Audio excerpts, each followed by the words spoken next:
Hello, welcome back A to Z learn programming में। और आज की वीडियो में सीखने वाले हैं कि किस तरीके से स्विच केस स्टेटमेंट को हम यूज़ करते हैं और स्विच केस स्टेटमेंट होती क्या है उसके बारे में थोड़ा स्टडी करेंगे। तो सबसे पहले हम क्या करते हैं, इसके अंदर अपना टर्बो स्टार्ट कर लेते हैं एक बार।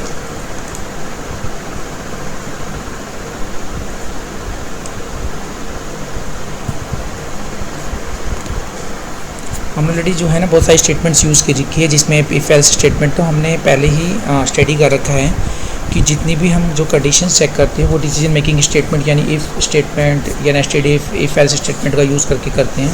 पर क्यों थोड़ा अलग होता है switch case statement as comparison in statements के, तो उसके बारे में थोड़ा स्टडी करने वाले हैं। तो इसमें सबसे पहले ज़रूरी होता है कि हम ये जान लेते हैं कि जो हम सी के अंदर स्विच केस स्टेटमेंट यूज़ कर रहे हैं उसके अंदर स्विच को हम जनरली जो वेरिएबल लेते हैं या जो वैल्यू या डाटा लेते हैं उसको उसके डिफरेंट केसेस चेक करते हैं। इसमें डेटा टाइप जो होता है वो सेम होता है, उसी डेटा टाइप के जो हम अलग अलग अल्टरनेटिव या ऑप्शंस को चेक करते हैं इसके अंदर, इसलिए हम इसको बोलते हैं स्विच केस स्टेटमेंट। लेकिन जनरली जो इफ एल्स स्टेटमेंट होती है या नेस्टेड इफ एल्स स्टेटमेंट, उसमें बहुत अलग अलग तरीके के डेटा टाइप्स को हम ईजिली चेक कर सकते हैं। मतलब उसमें ऐसा है कि अगर इंट अगर चेक कर रहे हो तो देन दूसरे इफ़ एल्स के अंदर जाके आप उसके अंदर फ्लोट, डबल, इस तरीके के डेटा टाइप को आप इजीली चेक कर सकते हैं। यानी मल्टीपल डेटा टाइप जो है इजीली चेक किए जा सकते हैं इफ एल्स स्टेटमेंट या नेस्टेड इफ एल्स स्टेटमेंट के अंदर। बट एक्चुअली जब हम स्विच केस स्टेटमेंट यूज़ करते हैं तो खाली उसमें एक ही टाइप जो होता है उसी को हम करते हैं, या तो हम चेक करेंगे इसमें इंटीजर या हम चेक करेंगे कैर। ओके, अब ये नहीं कि मैं इंटीजर भी चेक कर रहा हूँ इसी के अंदर मैं एक्चुअली कैर को भी चेक करना चाहता हूँ, कैरेक्टर टाइप के डेटा टाइप्स को, तो दैट मीन्स नॉट पॉसिबल। तो एक टाइम में सिर्फ एक ही डेटा को डिफरेंट अल्टरनेटिव्स के लिए चेक करता है स्विच केस स्टेटमेंट, इसलिए हम स्विच केस स्टेटमेंट यूज़ करते हैं। और दूसरा ये ध्यान रखने वाले कि स्विच केस स्टेटमेंट में आप किसी भी तरीके के फ्लोट या डबल डेटा टाइप को यूज़ नहीं कर सकते, ना ही इसको अल्टरनेटिव आप चेक कर सकते हो। तो एक छोटे से प्रोग्राम से इसको हम समझते हैं। सबसे पहले यहाँ पे एक इंट करके हम हम यहाँ कैर करके एक CH ले लिया, देन उसके बाद यहाँ पे हमने क्लियर स्क्रीन करी और इसे यहाँ पे एंटर करवा लेते हैं।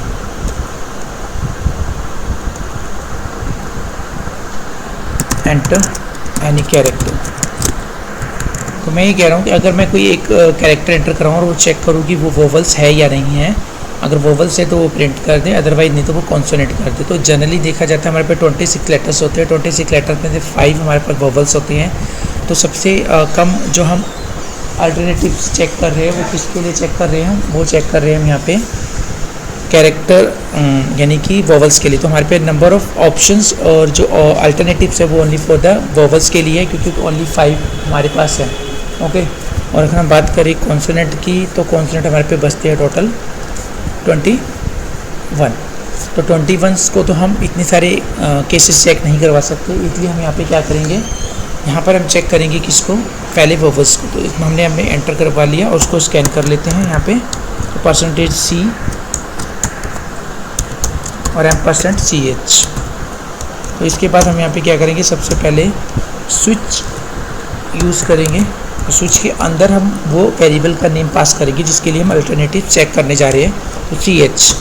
तो मैंने रीज़न बताया कि हम एक्चुअली सबसे कम जो है हमारे पास वोवल्स होते हैं, इसलिए हम उसको यहाँ पे केसेस बना रहे हैं इसके, क्योंकि सिंगल टाइप जो हमारा कैर है उसके लिए डिफरेंट 5 ऑप्शंस यूज़ करने वाले हैं। तो केस 1, तो केस 1 स्पेस, तो यहाँ पे सिंगल कोट क्योंकि हमें कैरेक्टर को चेक कर रहे हैं तो वो A, दैट्स इट। और यहाँ पे हम कॉलन लगाएंगे, सेमी कॉलन नहीं देंगे। फिर उसके बाद प्रिंटफ कर देंगे यहाँ पे और प्रिंटफ में लिख देंगे वो, और यहाँ पे ब्रेक कर देंगे, क्योंकि अगर ये मैच कर जाता है तो वो आगे वाले स्टेटमेंट को चेक ना करे, सीधा प्रोग्राम से बाहर टर्मिनेट कर दे।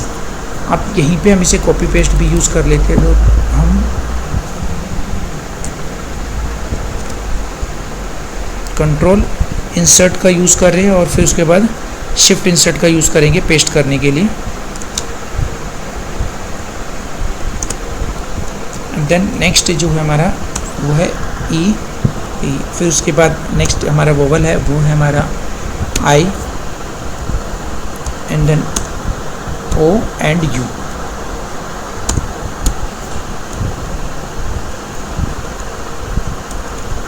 साथ ही साथ यहाँ पे कैपिटल को भी ले लेते हैं। अगर बाय द वे कोई कैपिटल में डाल दें तो उसके अंदर भी वो उसको चेक करेगा। तो इसके लिए भी हमारे को 5 केसेस और लगाने होंगे, दैट मीन्स।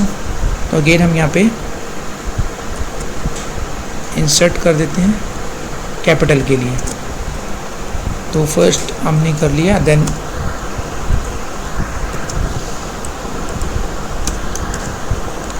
तो ऐसा ज़रूरी है कि आपको सीक्वेंस यूज़ करना है, कोई भी 5 वोवल्स कहीं से भी चेक कर सकते हैं। पहले मीन्स नहीं 5 वोवल्स आपको चेक करने, स्मॉल कैपिटल दोनों। देन उसके बाद आप लास्ट में चेक करेंगे कॉन्सोनेंट के लिए। तो कॉन्सोनेंट ज़्यादा होते हैं हमारे पास, तो स्मॉल कैपिटल दोनों मिला के तो हमारे पास 42 हो जाएंगे। तो उस केस में हम क्या करेंगे, तो जो बचे हुए सारे कॉन्सोनेंट हो जाएंगे। तो यहाँ पे हम एक डिफ़ॉल्ट ऑप्शन यूज़ करते हैं कि एल्स की तरह काम करता है, जैसे हम इफ एल्स यूज़ करते हैं। ये सारी कंडीशन अगर फॉल्स हो जाती है तो लास्ट ये ऑप्शन चेक हो जाएगा बाय डिफ़ॉल्ट ऑटोमेटिकली। तो default is the L's option. तो यहाँ पे डिफ़ॉल्ट लिया, देन उसके बाद यहाँ पे हम प्रिंट एफ कर देंगे और यहाँ पे लिख देंगे कॉन्सोनेंट।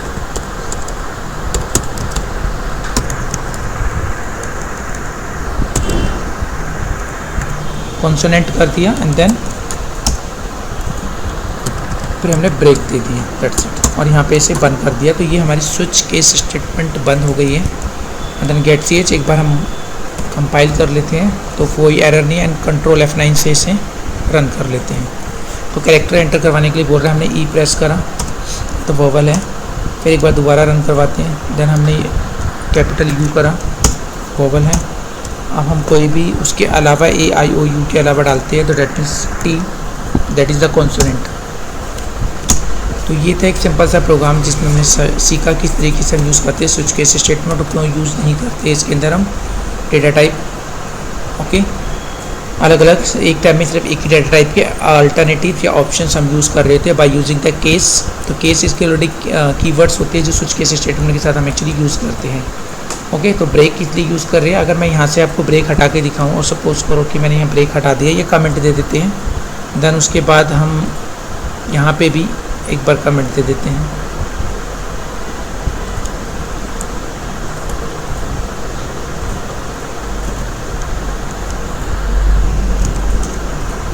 तो आपने देख लिया वोवल वोवल वोवल तो 3 टाइम्स एक्चुअली। तो क्या होगा कि जनरली एक के बाद जितने भी उसे ब्रेक नहीं मिला ना तो उसके बाद और स्टेटमेंट आगे प्रिंट करता रहेगा। तो ये है कि जब हम कोई भी कंडीशन इससे मैच कर जाती है, केस मैच करता है, तो देन उसके बाद वो तुरंत प्रोग्राम ब्रेक के थ्रू टर्मिनेट हो जाएगा, बंद हो जाएगा।